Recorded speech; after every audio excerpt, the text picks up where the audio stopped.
24-এর পরে 10 মাসে আমরা একত্রিত হতে পারি নাই, এরকম ঠিক কিনা?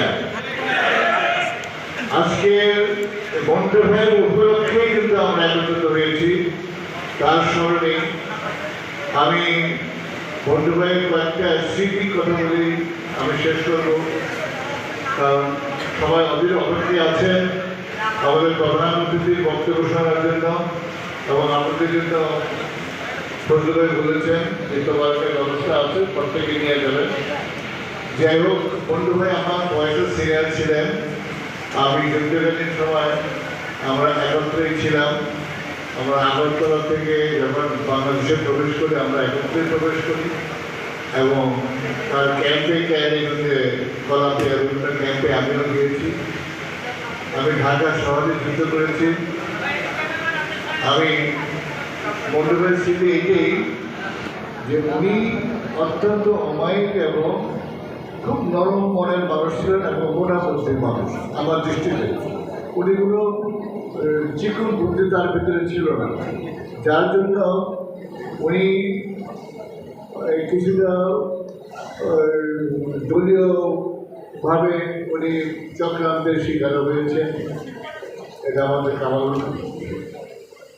ভাইও জানেন, আমরা সবাই জানি। রাজনীতি এমন একটা জিনিস যে ইন্টারনাল কন্ট্রোল এত খারাপ যে তা প্রকাশ করা মুশকিল। যাই হোক, আমি সেই বক্তব্য যাব না। বঙ্গবন্ধু তাকে এত স্নেহ করতেন এবং তার রাষ্ট্রপতি ভবনে যখন যেতেন আমি যে একবার তার সঙ্গে গিয়েছিলাম, গেটে কোনো চেক করা হতো না, তার গাড়িতে আমিও ছিলাম। ডাইরেক্ট দোতলা উঠে বঙ্গবন্ধুর পাশে থেকে বসে আমরা চার দিই।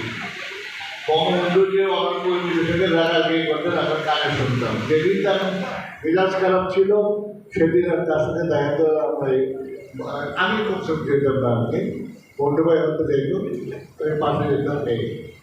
আর বছর বছর বন্ধুর এখানে সন্তানরা আছেন, তাদের বলি তার বিয়ের বরযাত্রী কিন্তু বঙ্গবন্ধু ছিলেন, আপনি জানেন।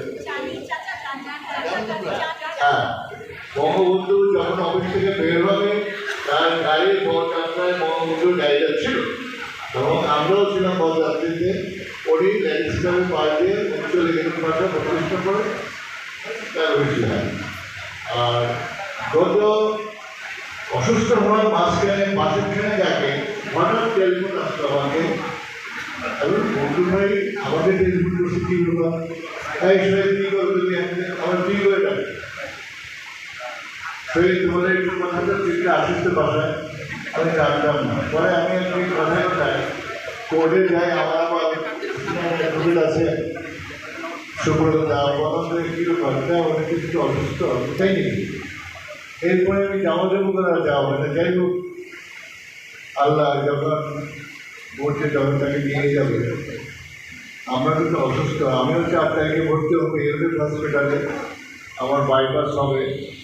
এই জন্য আমি আয়োজকদের সঙ্গে আমিও মিশে বললাম যে 2 দিন আগে করো, 2 তারিখে করো, 4 তারিখে আমার ভর্তি। আমি না আমাকে তাহলে হচ্ছে আমি সব সময় এই কথা আমি বললাম তাদের।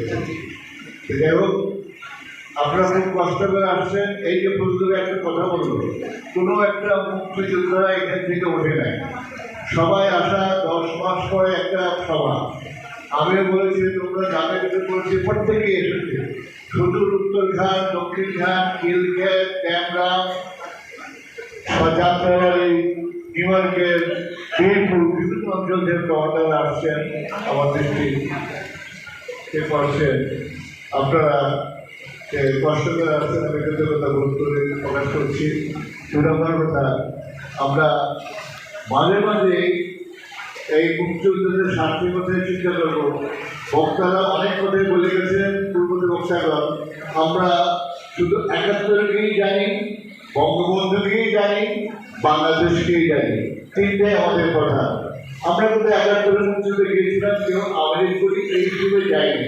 এই দেশের জনগণ, ছাত্র, জনতা, কৃষক কেউ কিন্তু যখন আওয়ামী করতো তারা দেশে আমি ছিল 18 বছর আমার এখানে যারা বসেছিল 70-এর হয়তো 1 বছর বেশি, তারা কিন্তু কেউ রাজনীতি করতো না, তারা দেশের টানে গিয়েছিল।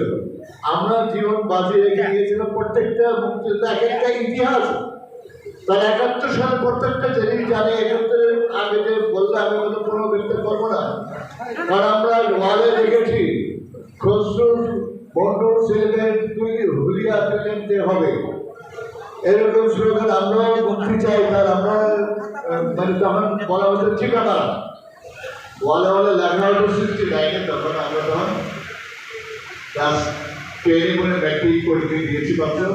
তখন আমরা রাস্তায় রাস্তায় নিউ ইয়র্কে ঢাকা কলেজ বিভিন্ন জায়গায় এই রাস্তায় লেখা ছিল।